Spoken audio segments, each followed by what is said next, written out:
and welcome back to WVSD TV. I'm Mikayla Perry, and last week I sat down and conducted an interview with Dr. Roy Hudson, a former employee at the Mississippi Valley State University. We sat down and talked about the Ayers case as well as the history of Mississippi Valley State University. And here's a recap of how that interview went. I understand that you're familiar with the Ayers case. Is there anything you could tell me more about that? Yes, here again, it's a little bit of a long story, but I'll try to compact it as much as I can. The Ayers case is an anomaly. What I mean by that is, it was called desegregation because that was the approach that you had to take, because at that time, all the white schools, up until 1962, the black schools and the white schools were segregated. And what really broke it legally when James Meredith was entered into Ole Miss in 1962. Ayers was a test. It was called a desegregation lawsuit, but it was really about money. To say that these black schools need to be enhanced, they were put here by the legislature under segregation to say that black kids can't go to the same college as white schools. Now, one of the big issues that came out in the Ayers case, and I think this is a mistake, that the reason Valley was put in the Delta was because they didn't want black students in the Delta to go to Delta State. I contend to this day, and I've run into conflict with some prominent people on this, Delta State was created in 1924 as Delta State Teachers College at Cleveland. That was created in 1946 at Mississippi Vocational College at Edavina. Now, and folks say, yeah, the reason they created Valley because they were scared that black students were going to go to Delta State. Well, who created Valley? Mr. Walter Sillars. Black folk didn't create Valley.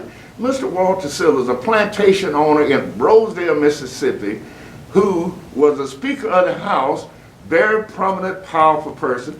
The music building is named after him. That's Walter Sillars Fine Arts Building. You know why? Because he had all the power. He was Speaker of the House, which is the money side. He could speak, he spoke Valley into action. We're going to build a colored college at Edavina. Folks said, well, that's the evidence. He didn't want people to go to Delta State. No, you know what? Mr. Walter Sillars was a plantation owner, but a gentrified. He wasn't no brogan shoes wearing straw hat Simon LeGree. He was an educated, gentrified farmer. Wonderful, Dr. Hudson. And could you give me the current status of the Ayers case? The Ayers case was litigated in the early 90s, and again, we were assigned certain benefits. And we took the money, we did well, but again, we built the library, the science building, and did some programs. But that money in its first allotment was only for a certain number of years. And either last year was the last year for the Ayers case. So now, here's where we are. Mm-hmm. We're trying to get Ayers 2. Just like they did Stimulus 1 and Stimulus 2, we are trying to get Ayers 2. But now everybody's not in agreement, even the plaintiffs, about Ayers 2.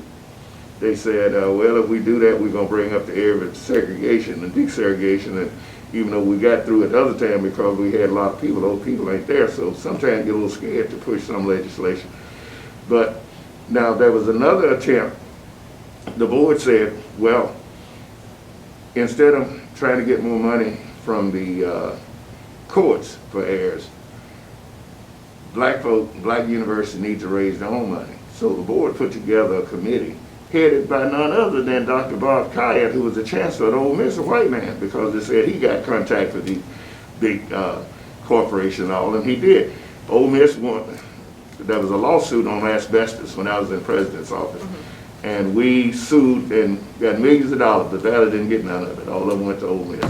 But the whole point is we are trying to renew the Ayers case to get the federal government, to get the federal case back again. And then we're trying to raise some money ourselves to replace what we were getting on the Ayers.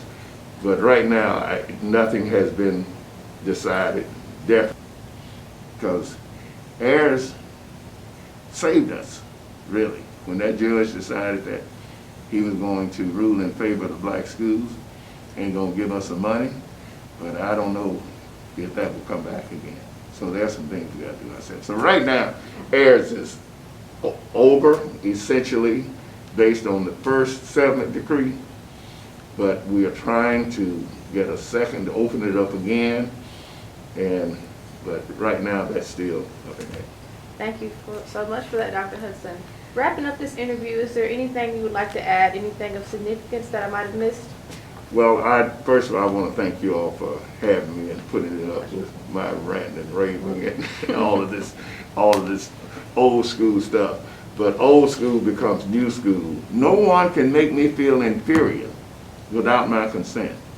So what that means to me is, and I hope to others, is that you can't make me feel bad about myself. If I go along with you. But I don't care what you say about me or think I'm somebody. And that's the way we got to do it, Valley. We might be the youngest, we might be the smallest, we might have the least amount of money. But doggone it, you ain't no better than me. And you can't make me think that. So I will prevail, I will survive. Heirs was good. I'm glad we had it, and I'm glad we won, because if it wasn't, I thank y'all so much for having me. It's been an immense pleasure to have you here today and talk to you. Thank you. And I am Mikayla Perry, and I conducted this interview. And you